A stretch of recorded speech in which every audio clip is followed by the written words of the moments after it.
Bismillahirrahmanirrahim. Assalamualaikum warahmatullahi wabarakatuh.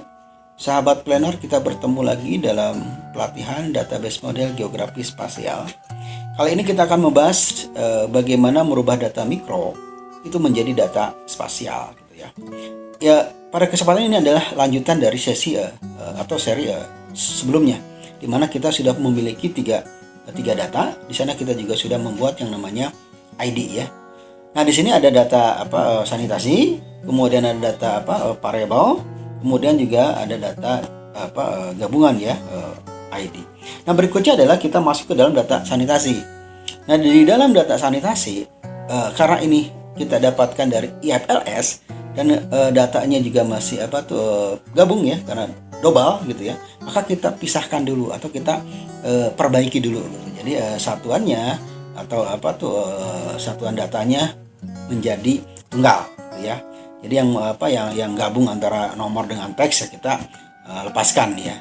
Nah, kemudian berikutnya adalah kita pilih, karena yang akan kita lakukan adalah tabulasi, maka datanya adalah kita lebih mengutamakan data nominal atau data ordinal gitu ya. Oke. Nah, ini jadi data-data teksnya kita keluarkan ya. Mulai dari variabel 03 ya, KR03 semua kita keluarkan gitu ya. Nah, caranya adalah sangat sederhana. Jadi ada yang cara yang memang kita menggunakan filter ya, ataupun kita menggunakan data ya, text to column gitu ya. Jadi silahkan bisa dengan apa saja gitu ya. Nah, ini dengan data text to column kita bisa lakukan itu ya, karena memang kalau untuk yang banyak gitu ya. Tapi kalau untuk yang kira-kira cuma 1-2 harus kita ganti ya, kita cukup dengan melakukan dengan filter. Nah, ini kita lakukan semua sampai beres gitu ya, semua variabel gitu ya. Kita rubah menjadi data angka ya, atau lebih kita kenal sebagai data nominal ataupun data ordinal gitu ya. Atau mungkin ya ada dengan yang data rasio gitu ya. Ya, itu silahkan saja gitu ya. Oke. Nah, kemudian berikutnya adalah setelah kita rapikan ini kemudian kita coba untuk menguncinya gitu. Jadi ini tetap ya. Jadi kita Ctrl T sebagai area kerja kita gitu ya. Nah, kita lihat ya sampai beres dulu semua gitu ya. Ini juga memang cukup panjang ya, harus rajin ya. Satu kolom kita selesaikan ya. Oke, ini sama nih ya, jadi dengan menggunakan filter ya. Ya, karena varian datanya tuh kecil ya, atau temanya tuh sedikit sekali, jadi kita cukup dengan menggunakan filter ya. Ini juga sama ya, kita masih gunakan filter.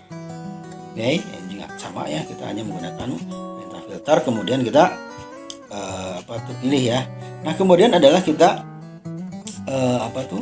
melakukan tadi setelah melakukan perapihan ya, kita lakukan banded gitu ya, atau kita batasi area kerja kita dengan menggunakan Ctrl T. Nah, ini sudah kita lakukan. Nah, berikutnya kita sudah memiliki data di tabel 1. Nah, berikutnya kita masuk ke dalam join table yang di seri pertama sudah kita jelaskan sama. Ini juga kita banded, kita kasih Ctrl T. Nah, sekarang kita sudah memiliki 2 tabel gitu ya. Jadi tabel join ID dan juga tabel dari sanitasi gitu ya. Nah, berikutnya adalah kita keluarkan gitu ya, kita panggil, dan kemudian kita sekarang memiliki tabel yang baru gitu ya. Nah, ini ya dengan cara merger ya, kita akan mendapatkan data yang baru. Sama gitu ya, tekniknya adalah kita gunakan merger ya. Jadi mana pada bagian ID gitu ya, dengan ID yang rumah tangga kita gabungkan saja, kemudian nanti akan muncul informasinya yang lebih lengkap gitu ya. Nah, tentunya setelah ini ya kita simpan lagi gitu ya, close and load lagi, kemudian kita kopikan ke dalam sheet yang baru. Ini kita kopikan ke dalam sheet yang baru. Nah, di sini kita sudah memiliki sheet yang baru dengan tabel yang baru, tabel yang lebih lengkap gitu ya. Nah, kemudian kita beres-beres ya, kita bersihkan ya headnya.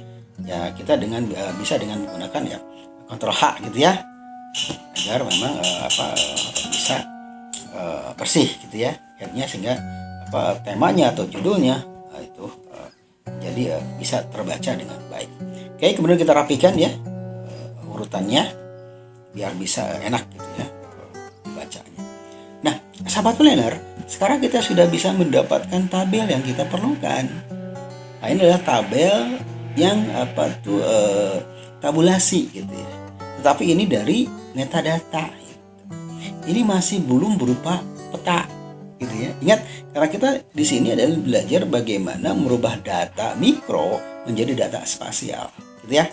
Nah, seperti biasa ya, kita lakukan bench, kemudian kita coba panggil 3 dimensi, gitu ya. Tapi sebelum panggil 3 dimensi, bisa juga kita lakukan adalah pembuatan tabulasi datanya. Silakan sahabat planner semua bisa mencobanya untuk membuat tabulasi data, ya. Itu dengan cara memberikan atau menginsertkan bobot. Jadi bobot semua diberikan angka 1. Itu adalah maksudnya untuk mendapatkan nanti berapa frekuensinya dari masing-masing varian atau masing-masing variabel untuk masing-masing tema. Ya. Itu adalah cara kita tabulasi. Ya, jadi pada kesempatan ini kita mendapatkan data tabulasi, tapi juga kita harus mendapatkan data spasial gitu. Itu ya. Nah, ini bisa kita lihat ya. Sekarang kita sudah mendapatkan data tabulasinya dengan perintah atau dengan menggunakan pivot gitu ya. Dengan menggunakan pivot. Ini sudah kita bisa keluarkan ya tabulasi datanya jadi lengkap gitu ya.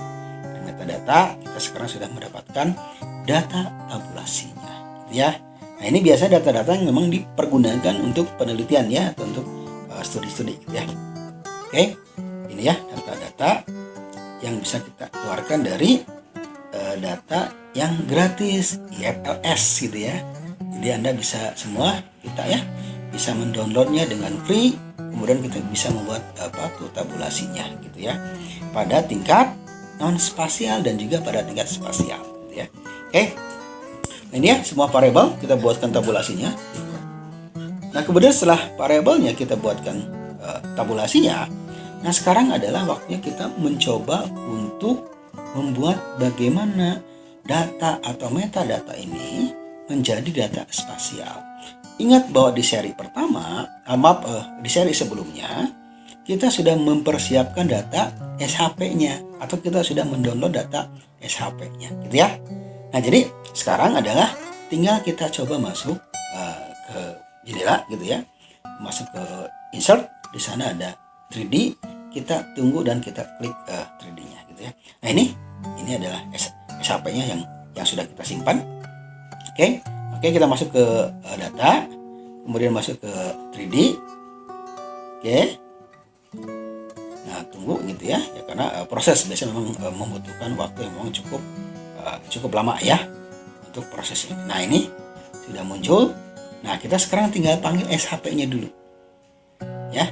Nah, kita panggil SHP, kita tadi simpan SHP di mana? Nah, itu.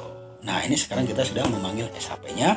Kita tunggu dulu sebentar sampai proses loadingnya lengkap. Kemudian kita impor. Kita klik impor. Kemudian di sini muncul sekarang adalah kita coba panggil data metadatanya gitu ya, yang dari IFLS atau yang sudah kita coba masukkan ke dalam queries-nya. Nah, kemudian kita coba ambil yang area gitu ya. Nah, kita sekarang sudah memiliki data spasial. Jadi di sini kita sudah memiliki 2 tipe data ya. Yang pertama ada data metadata atau yang kita tabulasikan. Kemudian yang kedua data spasial. Nah, pada data spasial, sistem informasi ini bisa kita panggil untuk setiap variabel. Ya, nah, kita juga di sini juga dilengkapi dengan legenda gitu ya. Namun karena sampelnya tidak lengkap untuk setiap provinsi, di sini bisa kita lihat bahwa masih ada yang kosong ya, karena ini sifatnya dia sampel gitu ya. IFLS ya, karena datanya dari IFLS ya, bukan data Susenas ataupun data Odes ya. Berbeda apabila kita nanti gunakan data Podes ataupun data Susenas yang bisa kita dapatkan di BPS, itu lebih lengkap gitu ya. Ini kebetulan adalah kita gunakan data YPLS gitu ya. Nah ini sudah kita coba ya, apa panggilnya, semua variabel yang sifat datanya sekarang data spasial gitu ya. Nah ini adalah informasi yang dihasilkan pada data dengan matrik atau tabel data itu yang pivot gitu ya. Nah sekarang kita coba bagaimana kalau data-datanya itu unpivot gitu ya. Oke, kita coba ya. Jadi bagaimana kalau datanya unpivot? Tentunya kita butuh ya keluar dulu dari atau masuk ke dalam Excel atau tabel yang awal tadi ya. Oke, nah ini kita coba lihat ya. Sebentar. Nah kita sudah bisa pilih ya. Nah ini kita sudah coba bisa masuk nih gitu ya. Nah sekarang kita akan merubah data ini menjadi, atau yang tabulasi ini menjadi data unpivot ya. Jadi kita ambil salah satu contohnya adalah yang tabel yang pertama gitu ya, atau tabel dengan tema sewa gitu ya. Tipe rumah ya, ada rumah sewa, ada rumah milik gitu ya. Nah ini yang akan kita coba petakan, tapi dengan pendekatan tabelnya adalah tabel unpivot. Nah nanti pada kesempatan yang lain kita akan jelaskan apa itu tabel unpivot dan apa fungsinya, karena akan sangat berguna sekali ya untuk pekerjaan-pekerjaan yang memang besar gitu ya. Itu ada pada level data unpivot gitu ya, terutama untuk pendekatan sifatnya prediksi gitu ya. Itu banyak menggunakan data-data yang unpivot ya. Oke, kita sudah copy ya dari pivot pertama gitu ya. Nah, sekarang kita sudah punya temanya ya, atau punya kategorinya untuk setiap wilayah gitu ya, atau untuk setiap provinsi. Nah berikutnya adalah kita bench lagi gitu ya, berikan bench lagi dengan Ctrl T. Nah ini area kerja kita. Nah sekarang kita rubah pada data unpivot. Sama, kita gunakan queries, ambil dari from table, kemudian kita sorot ya, dari mulai milik sendiri, menempati, sampai dengan lainnya kita sorot. Kemudian kita klik transform, kemudian kita klik unpivot, dan sekarang datanya sudah menjadi data unpivot ya. Nah data ini yang paling banyak digunakan untuk pendekatan tabulasi data gitu ya. Nah ini kita sudah punya contohnya untuk data unpivot. Nah berikutnya adalah ya, kita keluarkan sisi data spasialnya gitu ya. Nah sekarang kita sudah mendapatkan data spasialnya gitu, dari unpivot tadi. Jadi sekarang informasinya lebih per kategori, jadi lebih jelas mana Aceh gitu ya, mana kemudian Bali, lain-lain gitu. Untuk apa? Untuk kasus per kasus, untuk mulai rumah milik, rumah sewa gitu ya, kemudian menempati, atau juga rumah lainnya. Ini adalah contoh kasus pada tipe rumah ya, atau kepemilikan rumah gitu ya. Nah sahabat semua, tentunya di dua seri ini yang pertama itu adalah membuat ID dan juga mencoba untuk merubah ya data metadata ke dalam data spasial. Ini adalah sebagai dasar kita untuk bisa membuat sistem informasi data yang lebih baik gitu ya.